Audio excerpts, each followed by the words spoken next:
Finalement, notre société, elle manque d'endroits où on se croise avec des gens qui ne nous ressemblent pas. Bonjour à toutes et à tous et bienvenue sur la chaîne YouTube Ronan au théâtre. Aujourd'hui, je suis attendu à la MC93 par Hortense Archambault, la directrice depuis 2015. Et Hortense Archambault, je vous en ai déjà parlé dans la vidéo sur le Inferno de Romeo Castellucci au Festival d'Avignon, puisque ça correspond à la période où elle co-dirigeait le Festival d'Avignon avec Vincent Baudrier de 2003 à 2014. On a rendez-vous avec elle quelque part par là. Bonjour Hortense. Bonjour Ronan.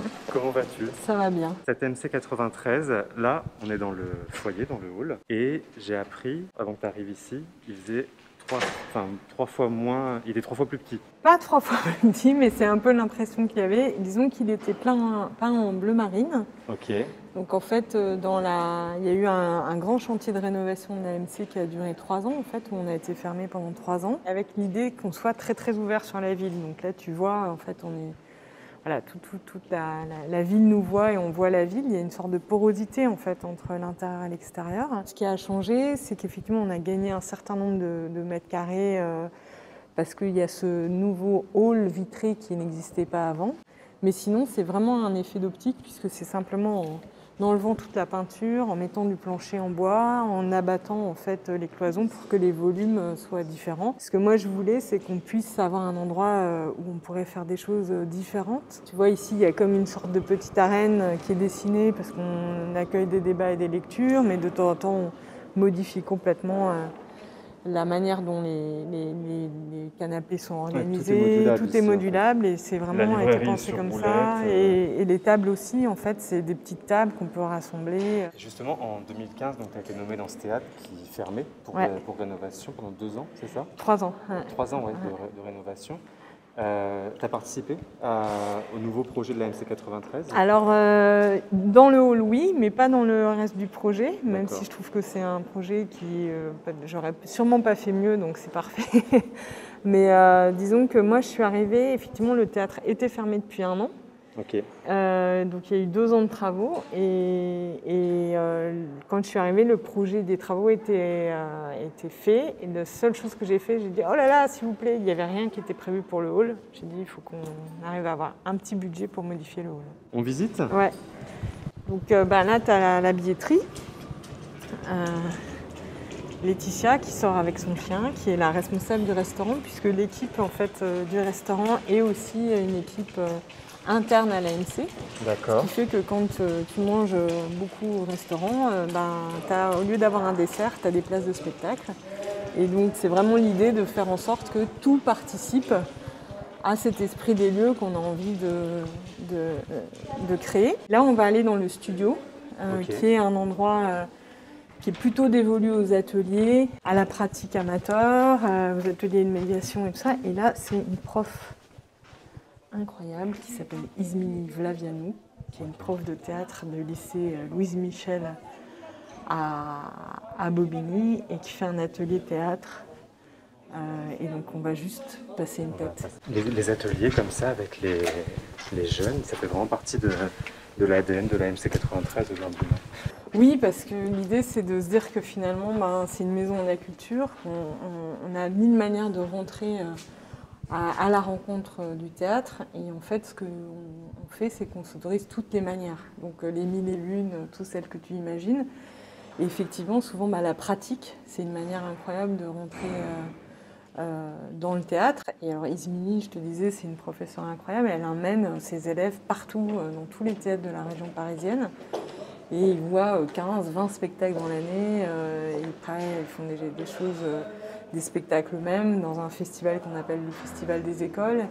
Et il n'y a pas d'un côté la pratique amateur et de l'autre la pratique de spectateur. En fait, c'est vraiment l'idée de lier les choses et de se dire que finalement, on construit avec l'équipe des parcours pour initier le plus possible de gens au théâtre. Après, soit ils tombent dedans et ils deviennent des fans, soit ça les intéresse moins, mais en tout cas, de donner cet impulse. Dans la note d'intention du projet de la MC93, c'est l'intro qui m'a beaucoup plu, où tu dis il ne faut pas que ce soit seulement un lieu de diffusion de spectacles, mais un lieu qui fait société. C'est un peu... Moi, je pense que nos lieux, on a la chance en France d'avoir tout un réseau institutionnel. On va monter par... Là, c'est la cuisine, en fait. C'est des maisons de la culture dans lesquelles notre rôle, c'est d'essayer de faire en sorte qu'il y ait de la rencontre entre des hommes et des publics. Moi, mon idée, et c'est pour ça que j'avais très envie de travailler à Bobigny ou dans un quartier populaire, comme on dit, c'est-à-dire que je pense que le théâtre, ça peut parler à plein de gens très différents et que finalement notre société, elle manque d'endroits où on se croise avec des gens qui ne nous ressemblent pas. Ouais. Donc tout l'enjeu, c'est de se dire comment ici, ça peut être un endroit qui fait société parce que des gens de différentes parties de la société peuvent se réunir et éprouver quelque chose en commun. Et peut-être que ça, c'était une idée qu'on avait beaucoup avancée aussi avec Vincent Baudry quand on était directeur du Festival d'Avignon. C'est-à-dire qu'aujourd'hui, le théâtre, c'est plus forcément le lieu de la communion, mais c'est le lieu du commun. Et ce commun, il est fait y compris de désaccords où on n'est pas d'accord sur ce qu'on a vu, on n'a pas éprouvé les mêmes choses. Par contre, on peut s'en parler et on peut essayer de comprendre pourquoi notre société elle est clivée, à quel endroit elle est clivée, à quel endroit elle ne l'est pas. Et je pense que ça, cette possibilité-là, en fait, de pouvoir être un endroit commun où on se reconnaît alors qu'on est différent, c'est ça qui est hyper important sur le plan politique, en fait. Voilà. Bobigny, c'était ta première candidature après le Festival d'Avignon. Enfin, déjà, est-ce que tu as candidaté ou on est venu te chercher? Comment ça s'est passé? Disons que en fait, j'ai eu la chance après Avignon qu'on me demande ce que j'avais envie de faire. Donc j'avais envie de travailler dans un théâtre permanent par rapport à la logique de festival. J'avais envie que ça soit dans un quartier populaire et que ça soit un lieu de production, puisque mon premier métier, c'est vraiment la production. Ouais. Du coup, effectivement, il y avait quelques possibilités. Et quand Patrick Sommier est parti à la retraite, en fait, on m'a dit si tu veux, tu peux postuler à Bobigny. Et du coup, il n'y a pas eu d'appel d'offres parce que l'ensemble des tutelles, enfin des collectivités territoriales et l'État étaient d'accord que ce soit moi avec le projet que j'aurais soumis. Donc effectivement, je fais partie des exceptionnels qui ont été nommés directement, sans postuler. D'ailleurs, Patrick Sommier est resté 15 ans ici. Ouais, même il était là avant en fait, puisqu'il a été conseiller artistique. C'est lui aussi qui a été à l'origine de toutes les grandes programmations internationales de l'AMC. Quand Ariel Goldenberg le dirigeait, puis René Gonzalez avant. Il était directeur pendant 15 ans. Et toi, ça fait 5 ans là maintenant, tu te vois rester 15 ans ici? C'est difficile de répondre à cette question parce que d'une certaine manière, tu ne vois pas vraiment le temps passer. Après, tant qu'on a quelque chose à faire à l'endroit où on est et qu'on a l'impression de pouvoir continuer à inventer, je crois qu'on peut rester. Ouais. Donc là, je t'ai parlé de production. On va aller voir juste passer une tête aussi. Parce que l'idée, c'est que la AMC est souvent très occupée. Donc tu vois, tous les lieux sont assez occupés. C'est Jean-François Sivadier qui est en train de répéter un spectacle qu'il a écrit qui s'appelle Sentinelle et qui est une production de l'AMC 93 et qui va sortir en février. Bonjour! Ça produit beaucoup ici quand même. Il y a beaucoup de spectacles qui sont en tournée, toujours. Et puis il y a beaucoup de... Cette année, il y a 5 productions, là? Ouais. Comment on produit autant? C'est à l'équipe qu'il faut demander ça. En fait, l'idée, c'est qu'on produit, nous, des spectacles parce que c'est des spectacles que moi, j'ai envie d'accompagner. La plupart des artistes qui viennent ici, on essaie d'accompagner leurs projets, donc de toutes les formes possibles et imaginables. Et si tu veux, dans la manière dont on les accompagne, parfois, eux, ils n'ont pas les structures pour produire en production déléguée. Ouais. Donc il y a des années, on n'a que 2 productions. D'autres années, il s'avère que cette année, je pense que c'était aussi lié à la difficulté des moments. En ce moment, c'est difficile de produire, quoi. Donc, ouais. Donc ici, on est dans un couloir. Alors, ça sent le bois, on va aux ateliers de décor, c'est ça? On va y aller après. Là, il y a en fait l'atelier de costume. Ok. On peut venir faire une photo? En fait, il y a un très grand stock en fait, de costumes. C'est les richesses du théâtre. Vous confectionnez et vous entretenez les costumes, voilà, c'est ça? Stocker, on a un gros stock aussi, donc on prête les costumes à des compagnies. Donc là, on est dans la partie entrée des artistes qui va à la nouvelle salle. Et on va voir aussi un lieu que j'aime beaucoup qui s'appelle la salle de lecture, qui est ici. Et là, il y a Gita Serrage qui répète. En fait, qui apprend son texte. On est très ouvert, surtout Bobigny. Ça, c'est un peu aussi comme dans l'esprit du hall, en fait. C'est vrai qu'il y a un nombre d'espaces incroyable. Ouais. C'est pour ça que tu es obligé de produire autant. Merci, Gita. Merci. En fait, je suis pas obligée de produire autant, mais l'idée, c'était vraiment de la même manière qu'on a ouvert sur le public, qu'on se dit qu'on accueille des ateliers, on accueille des associations, c'est aussi de dire que c'est vraiment une maison des artistes. Donc, dès qu'on peut aider quelqu'un à répéter, à travailler, c'est hyper important de le faire, en fait. Là, c'est marrant parce que c'est le premier mur de l'AMC. Ah ouais? Ouais. C'était un mur extérieur, tu vois. Il y avait une première. Ah, c'est un mur extérieur? Ouais, c'était. Donc ça a été sacrément agrandi quand même autour. C'est le premier en fait, fin des années 70. Et la nouvelle salle, je les laisse tranquilles. Tu la verras tout à l'heure, ça va? Oui. C'est la. C'est là où. En fait, mais ça va me permettre d'aborder un autre sujet, c'est qu'il n'y a pas si longtemps, je l'avais visité, déjà la MC 93, puisque je suis venu faire une vidéo avec le Conseil des Jeunes. Ah oui, c'est vrai. Qui est un autre point de fabrique d'expérience. Ouais. Et il m'avait fait visiter du coup la MC 93. D'ailleurs, je vous invite à aller voir la vidéo. Tu veux l'ascenseur? Ouais, parfait. Et le Conseil des Jeunes, pareil, ça fait combien de temps que ça existe ça? Ça fait 5 ans aussi. En fait, donc au départ, moi, j'ai eu la chance d'avoir un théâtre où il n'y avait pas de programmation et pas de théâtre, parce qu'il y avait des travaux. Et du coup, en fait, ce qu'on a appelé la fabrique d'expérience, qui était un peu un projet, en fait, c'est un nom, qui abrite plein de projets différents, des ateliers, des résidences d'artistes sur le long terme, tout ce qui peut viser à faire en sorte que l'institution... Bonjour Étienne. Bonjour. Que l'institution théâtrale devienne, si tu veux, un endroit peut-être plus ouvert et finalement un endroit où plein de gens différents se sentent bien chez eux. Et on se dit que de toute façon on l'a appelé fabrique d'expérience parce qu'on ne sait pas comment faire ça en fait. Comment faire venir les gens au théâtre, comment les faire. Donc on s'est dit on va faire des expériences. Comme ça on va être plus tranquille avec ça parce que les expériences ça permet qu'on n'a pas de recette, on ne sait pas les résultats, on n'attend pas grand chose, on vit l'expérience en fait, on la partage. Et après on peut en tirer quelque chose et puis continuer à l'expérience suivante d'avancer en fait. Donc c'est vraiment la méthode qu'on a mis en place. Et on l'a fait avant, dès mon arrivée, avant qu'il y ait de la programmation. Et on a vraiment du coup arpenté beaucoup le territoire de la Seine-Saint-Denis, rencontré des associations, rencontré des habitants, commencé à faire des projets avec eux, et de la même manière avec des artistes qui avaient envie de travailler sur ce territoire. Et si tu veux, ça s'est vraiment fait comme ça. Donc il y a des choses comme le Conseil des Jeunes qui sont nées de ce moment-là, alors qu'on n'avait pas encore le théâtre et tout ça, la classe prépa. Égalité des chances, en fait, qui aide des jeunes gens qui ont envie de devenir comédiens à passer les concours nationaux des écoles dramatiques. Ça s'est aussi créé à ce moment-là. Et donc, il y a eu pas mal de premières en fait, pierres du projet de l'AMC qui sont nées avant qu'on revienne dans le théâtre et qu'on reprenne la programmation, en fait. Et toujours en plus, ce que tu disais tout à l'heure, il n'y avait rien d'obligatoire. Le Conseil des Jeunes, ils viennent comme ils veulent, finalement. Ah ouais. Et ça marche.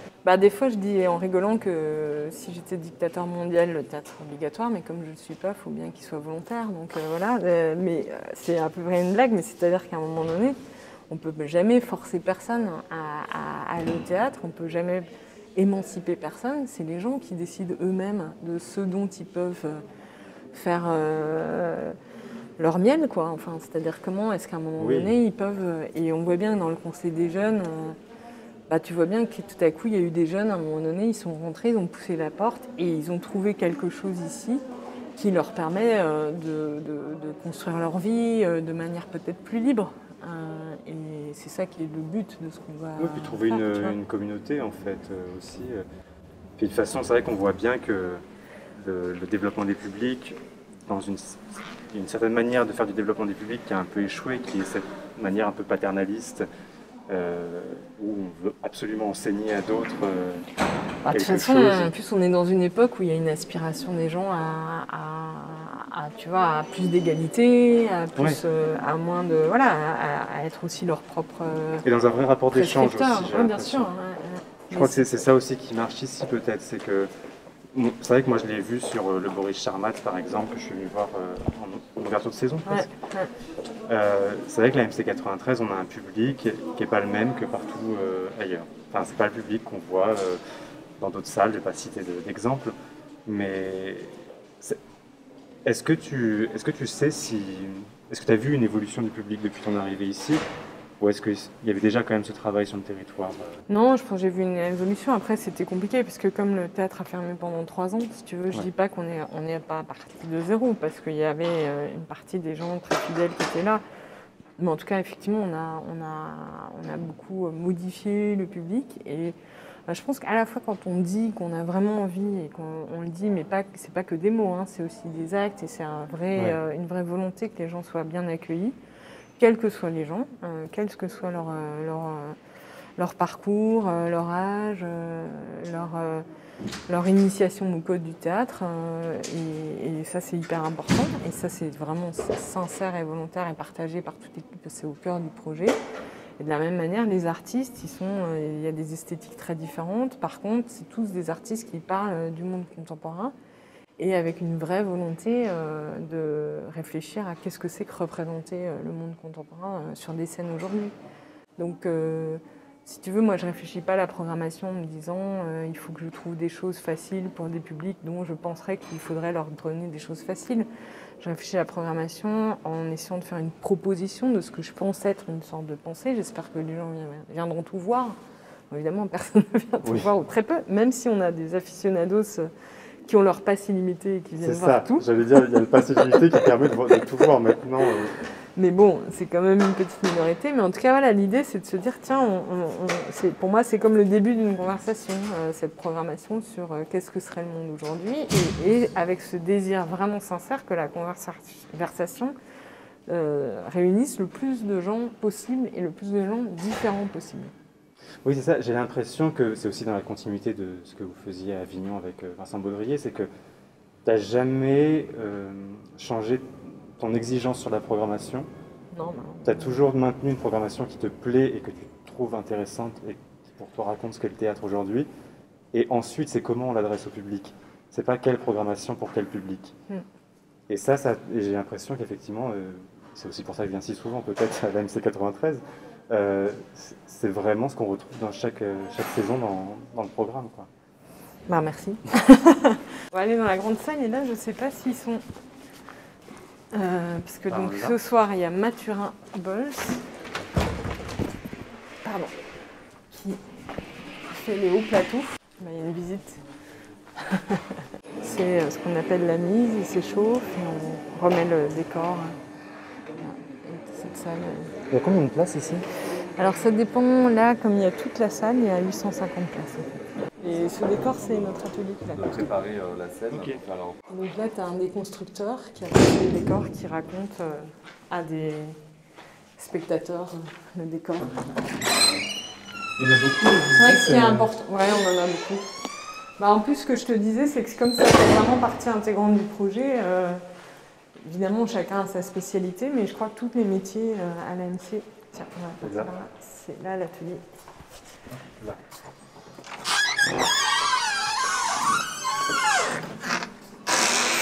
Bonjour.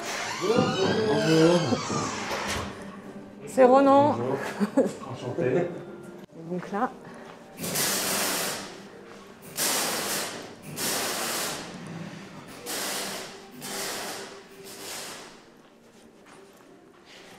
Ici, ça donne sur le plateau.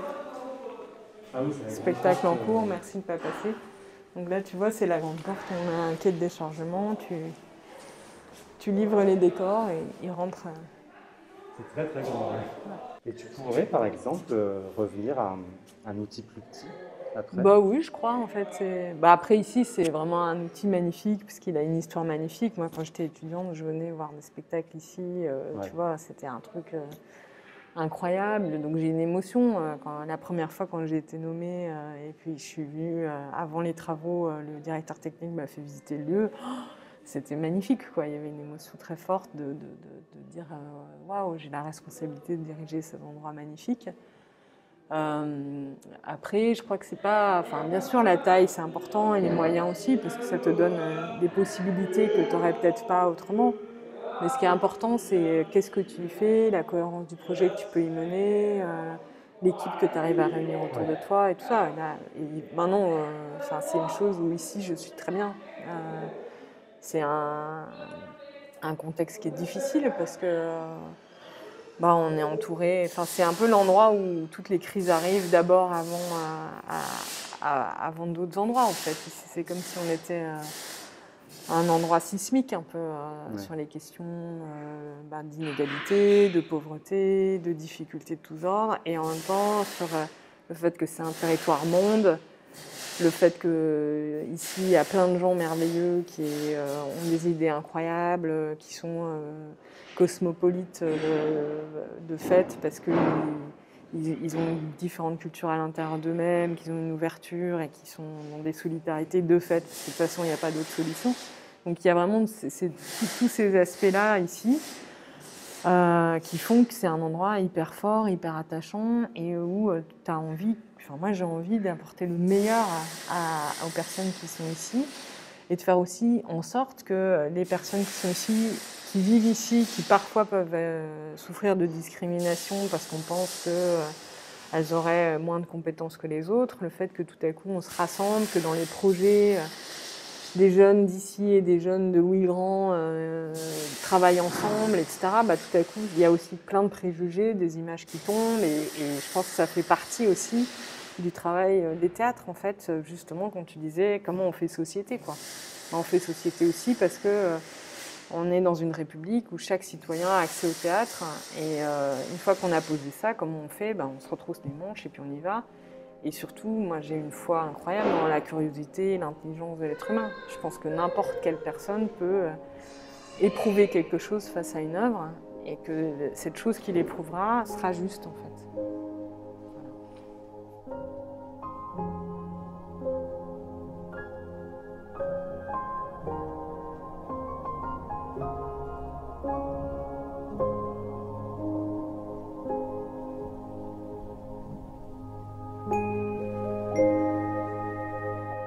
J'espère que cette vidéo vous a plu, j'espère que ça vous aura donné envie de venir visiter la MC93 et de venir découvrir ce projet artistique qui, moi, me touche énormément et que je trouve extrêmement juste, extrêmement bien ancré sur le territoire et extrêmement sincère. C'est la fin de cette vidéo. N'oubliez pas, si ça vous a plu, de donner un pouce bleu et de vous abonner en cliquant sur un bouton qui ressemble juste à ça et en activant la petite cloche surtout pour être notifié de chaque nouvelle vidéo, notamment les vidéos surprises comme celle-ci qui ne tombent pas les lundis. Et je vous dis à très vite pour une nouvelle vidéo au théâtre.